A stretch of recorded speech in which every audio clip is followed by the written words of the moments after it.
Hi everyone, it's Lindsay at Close Call Sports. We have reports that Jen Pawol will be the first woman to umpire a Major League game. That will happen this weekend. We will have a live stream on Close Call Sports on Monday to recap that, forthcoming details. But we did want to talk about what this story is, how we got here. There is history, so let's get into it.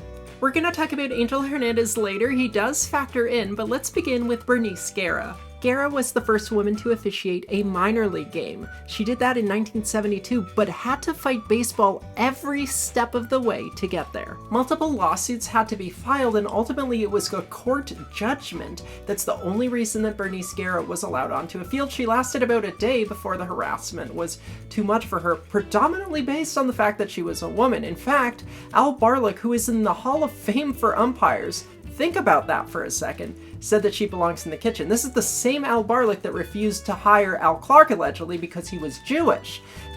This guy's in the Hall of Fame. That is what is wrong with the sport. We keep these people in the Hall of Fame that keep minorities out of baseball, and that is how Angel Hernandez fits in. In 2017, we ran a two-part analysis of Angel's discrimination lawsuit against baseball. Now, Angel Hernandez himself might have been, let's call it a flawed candidate, but his overall points had merit.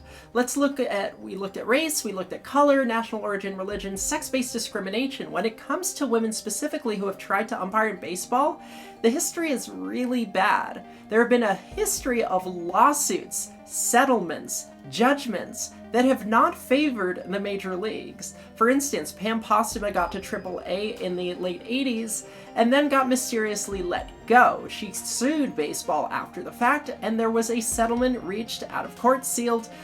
And that's been the modus operandi for a lot of women who have umpired. You'll see women go in, and then they would be out before they get to the majors full time because it's the Al Barlic attitude. They don't want them there. Well, no longer. The attitude in the most recent decade, I would say, would be to let's bring women into the system, similar to other underrepresented classes. The nexus point for which was around 2017 when Angel Hernandez filed his lawsuit, which is why I say, as much as you might disagree because of the person involved, Angel's legacy for me is opening the door for others. He might not have been the umpire with job performance to make the lawsuit successful, but notice how in terms of the immediate aftermath of the suit, Alfonso Marquez, Elias Diaz got promoted to crew chief and hiring classes became much more diverse. It's important when you make these decisions as a hiring manager that these people are getting the jobs based on merit, not just to fill checkboxes. But the door opened and we got away from that Al Barlick era way of thinking that there is only one type of person who can do the job. Now, I hope the mentality will be, as long as you can do the job, you can do the job. Once I started umpiring, I was like, this is for me. And I can't explain, it's just in my DNA. My issue, of course, is had MLB done this decades ago, we wouldn't have the computer number scrutiny that we do today. Because what's going to happen this weekend is Jen's going to work the plate on Sunday and going to be super heavily scrutinized, pitch by pitch.